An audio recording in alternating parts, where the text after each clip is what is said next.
My brother drowned in front of me when I was 22. It took me 10 years and a very patient therapist to get back in the water.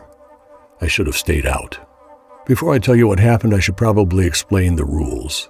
We've split this video into 4 difficulty levels: easy, hard, nightmare, and impossible. The vast majority of viewers are too scared to make it past easy. We want to know how far you can go. So when it's over, drop a comment and tell us which level you reached. And just so you know, a jump scare could hit at any level. Now, let's begin. The surface. My name is Calloway. Before I get into this, I want you to know something about me. I spent years in therapy. I took medication. I opened every single door inside my own head and looked behind it. So I don't need anyone telling me that what I saw was my trauma talking. They already told me that, and I believed it for a long time. Wesley was 3 years younger than me, but he wasn't a little kid. I need to be clear about that because the second you say the word drowning, people picture a child. Wesley was 19, 6 feet tall, a better swimmer than me, more comfortable in his own skin than me, and a lot more likable than me. He had just finished his sophomore year at UT Knoxville. That summer, we drove out to Norris Lake in Tennessee. For anyone who doesn't know it, Norris isn't a real lake. Back in the 30s, the TVA dammed the valley, and there's an entire town sitting under the water. Lewiston. Houses, roads, stone foundations, all of it still down there. When the water level drops at the end of summer, you'll see the top of an old chimney or the edge of a wall break the surface. We'd been swimming out to that chimney since we were kids. It's maybe 200 yards from shore. I was 11 the first time my dad pointed it out to us. That day was no different.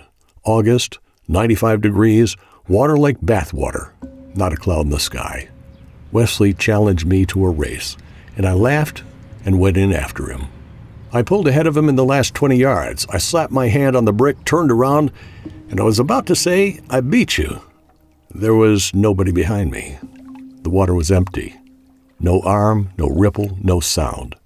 So understand me here. I didn't watch Wesley drown. I watched Wesley not be there. 1 second a person is breathing, laughing, and the next second, there's just a bright, flat sheet of water. That's the part that ate me alive for 10 years. No scream, no thrashing, just quiet, and a lake sitting exactly where it had been. They found him 40 minutes later, about 40 feet short of the chimney, tangled in the wire of an old fence line on the bottom. I don't remember the 3 years after the funeral in any real order, but I remember exactly how the phobia started, because it happened in a bathroom. I was in the shower and the drain was slow, so the water had backed up around my ankles. I looked down. It was nothing, just cloudy, soapy water, maybe an inch deep. And all at once, I realized I couldn't see through it. I couldn't see where my own feet ended. I came out of the shower so hard I tore the door off its track. I sat naked in the hallway with my heart going 160. After that, it spread fast. I couldn't get in the tub. I couldn't drive in the rain because the water sheeting down the windshield was a surface, and I couldn't see what was behind it. I bought a dishwasher because I couldn't put my hand in the sink full of standing water. My girlfriend Marissa held on for 2 years, and then one morning she told me she wasn't living with me anymore. She was living with my fear. She was right. I started therapy a month before I turned 30. Dr. Elaine Whitfield, a small office in Knoxville, a framed photo of the Smokies on the wall, the same peppermint tea every week. She explained something called exposure therapy. We're going to climb a ladder, one rung at a time. First rung, a bowl of water on the table. All I had to do was look at it, 10 minutes. The first time, I was sweating by minute 6. It took months. The bowl, a full sink, the tub, ankle deep, the tub knee deep. Then the pool at the Y, 7 in the morning, nobody around, shallow end only. In October, I crossed into the deep end for the first time and I stayed there. In that open space where my feet couldn't reach anything for a minute and a half. When I got back to Whitfield's office, she was crying. So was I. One strange thing happened in that pool, and I didn't think much of it at the time. You know how the underwater lights throw everything upward? For a second that morning, something crossed in front of the light. I figured somebody had walked past overhead, so I lifted my head. There was nothing on the ceiling. The pool was empty except for me. It's your shadow, I told myself. And that made sense. In water, shadows come from above. They don't come from below. I knew what the top of the ladder was from the very first session. Whitfield never pushed me toward it. I asked for it. I was going back to Lake Norris, and I was getting in that water. It was late October, 10 years to the month. The summer crowds were gone and most of the boats were already out. They'd drawn the lake down for winter, so things were showing along the shore that you don't normally see. The broken end of an old road, a rusted door hinge sitting in the mud, and out there in the middle of all that flat water, the chimney. The brick had gone almost black with algae, and it was maybe 55 degrees, so I bought a 3mm wetsuit. I went alone. That was on purpose.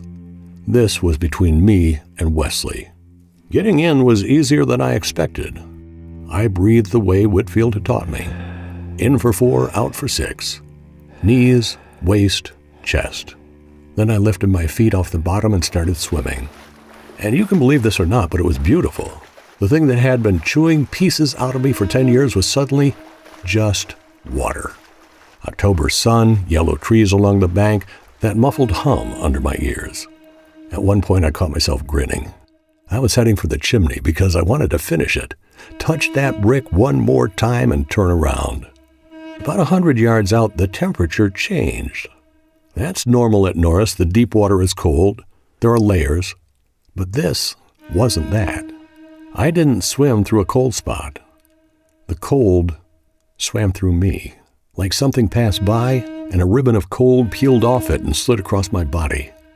I stopped. I went vertical, treading upright like I was standing. I looked down. Norris is clear enough, but past 15 or 20 feet it turns into a green haze. And down in that haze, a good way beneath me, there was something, pale, long, standing on end. My first thought was a sunken tree. I really did think that because there are dead trees still standing upright down in that drowned valley. That's what I told myself, a tree. Just something pale in the green light. Then the pale thing got bigger.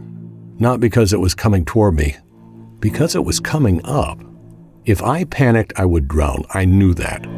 I could almost hear Whitfield's voice. Breathe. Find the shore. Smooth strokes. So that's what I did. I turned. I started swimming for the bank with clean, measured strokes. And I did not look back. 10 strokes, 15. There was sun on my back. A heron went over, and the world was completely ordinary. On the 22nd stroke, the entire lake went silent. I don't know how to explain it to you. Water has its own sound, a constant crackle and hum. That sound stopped, like my ears had blocked, except there was no pressure. I pushed my arm into the water and it didn't splash. I lifted my face and the trees on the bank were moving in the wind, and I couldn't hear a thing. And in that absolute silence, right under me, something hit the surface from below. Wesley's face was pressed against the underside of the water, 8 inches below my chest. The surface was holding him. Do you understand what I'm telling you? Like it was ice up there instead of water, and he was stuck under it. His face was flattened, his nose and his forehead crushed against the invisible ceiling.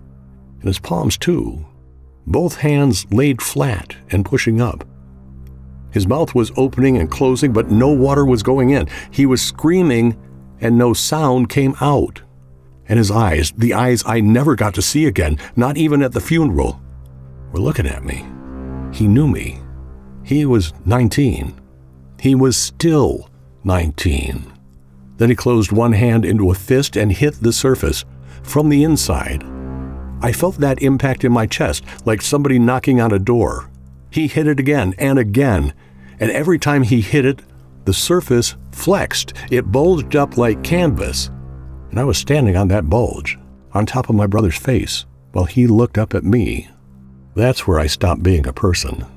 I don't remember what I did. I don't remember getting to shore. I came back to myself face down in the gravel with my lungs burning and blood under my fingernails. Later, I found the tears in my wetsuit across the chest and stomach. And they weren't made from the inside. They ran from the bottom up like something had pulled down across me. I couldn't move for half an hour. When I finally turned and looked, the lake was flat as glass, like nobody had ever been in it. Before I got in the car that day, I did one thing. I took out my phone and photographed the lake. I don't know why. Maybe I wanted proof. Maybe I wanted to never have to look at that place in person again.